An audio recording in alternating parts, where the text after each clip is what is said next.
तर गडद होत चालली होती. जुन्या सिटी हॉस्पिटलच्या 3ऱ्या मजल्यावर रोहनच्या हातात ती जुनी डायरी होती. आणि मग खाली पार्किंगमध्ये ना काही गाड्या येऊन थांबलेल्या होत्या. त्या गाड्यांमधून उतरलेले लोक हे थेट जास्त हॉस्पिटलमध्ये येत होते. तसा तसा रोहनसुद्धा घाबरत होता. मग सरोजबाईंच्या चेहऱ्यावर भीती स्पष्ट दिसत होती. त्या थरथरत्या आवाजात म्हणाल्या, रोहन, वेळ नाही, ते लोक इथे पोहोचण्याआधी निघ. पण रोहनचं लक्ष फक्त त्या डायरीकडं होतं. कारण त्याला जाणवत होतं 20 वर्षापासून तो ज्या सत्याचा शोध घेत होता ते सत्य आता फक्त त्याच्या काही सेकंदात समोर येणार आहे. आणि त्याच डायरीच्या शेवटच्या पानावर लिहिलेलं होतं. रोहनने डायरीचं पुढील पान उघडलं. त्यात एक तारीख होती, 17 ऑक्टोबर 2006. आणि खाली लिहिलेलं होतं, आज हॉस्पिटलमध्ये काहीतरी विचित्र घडलंय. मग रोहन विचित्र घडलं असं ऐकल्यानंतर लक्ष देऊन वाचू लागला. सरोजबाईंनी लिहिलं होतं, त्या रात्री 2 बाळांचा जन्म झाला होता.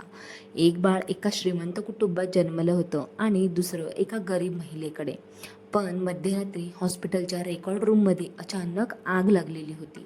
मग त्या आगीमध्ये सगळीकडे गोंधळ उडाला. नर्स इकडे तिकडे धावू लागल्या आणि त्याच गोंधळात एक बाळ गायब झालं. रोहनचा श्वास वाढू लागला, कारण प्रत्येक ओळ त्याच्याशी जोडलेली होती. तो पुढे वाचू लागला की मग त्या रात्री मी एका माणसाला बाळाच्या वॉर्डमधून बाहेर पडताना पाहिलं. रोहनच्या डोळ्यात उत्सुकता वाढली. मग तो माणूस म्हणजे कोण होता? तर विक्रम होता. रोहनच्या हातातून डायरी जवळजवळ निसटली. विक्रम म्हणजे त्याचा या सगळ्यांशी संबंध जन्मापासून नव्हता माझ्या. फक्त तो अपहरणात नव्हता, तर तेवढ्यात खाली जिन्यात पावलांचे आवाज घुमू लागले. कोणीतरी वर येत होतं, त्याला असं जाणवत होतं. मग तितक्यातच सरोजबाई जास्त घाबरल्या आणि अशा म्हणायला लागल्या रोहनला की रोहन, तू निघ इथून, ते आले. रोहनने डायरी बंद केली, पण त्याला अजून शेवटचं पान वाचायचं होतं. कारण त्याला खात्री होती की त्याच्या आईचं नाव तिथेच लिहिलेलं आहे शेवटच्या पानावर त्या डायरीच्या म्हणून. दोघेही हॉस्पिटलच्या मागच्या खोलीत गेले. दरवाजा आतून बंद करून घेतला.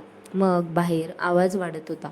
लोक खोल्या तपासत होते. रोहनने घाईघाईने डायरीचं शेवटचं पान उघडलं आणि त्याच्या डोळ्यात धक्का दिसला. कारण तिथे एक नाव लिहिलेलं होतं. ते म्हणजे होतं की अनिता देशमुख म्हणजेच रोहनची खरी आई.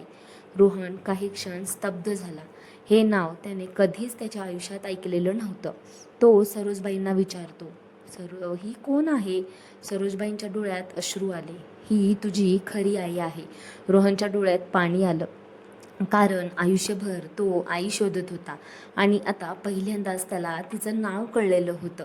मग तो सरोजबाईला विचारतो की ती कुठे आहे? मग सरोजबाई काही सेकंद शांत राहिल्या आणि मग रोहनला म्हणाल्या, अरे बाळा, मला माहिती नाही, 20 वर्षापूर्वी ती सुद्धा अचानकच गायब झालेली होती. मग रोहन पुन्हा हादरला, गायब? हो, ती तुझ्या जन्मानंतर काही दिवसांनी. तेवढ्यात दारांवर जोरात लाद बसली. धाडकन आवाज झाला, जोरात. दोघेही घाबरले. मग बाहेरचे लोक आता जवळ आलेले होते. सरोजबाई म्हणाल्या, रोहन, तू मागच्या जिन्याने निघून जा. मग रोहन म्हणतो, पण तुम्ही? मी त्यांना अडवते, तू जाऊन सत्य शोध.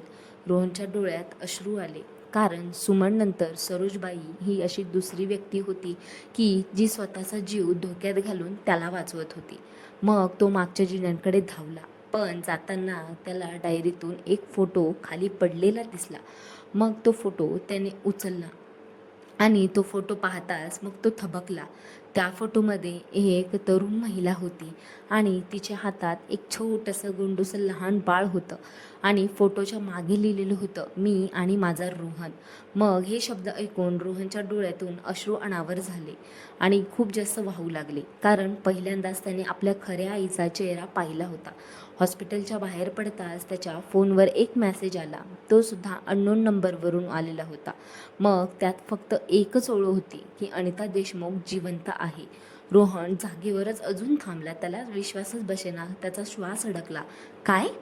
मग जर ती जिवंत असेल तर मग ती 20 वर्ष कुठे गेली होती आणि ती त्याला भेटायला का आली नाही, असा त्या रोहनच्या डोक्यात प्रश्न घुमायला लागला.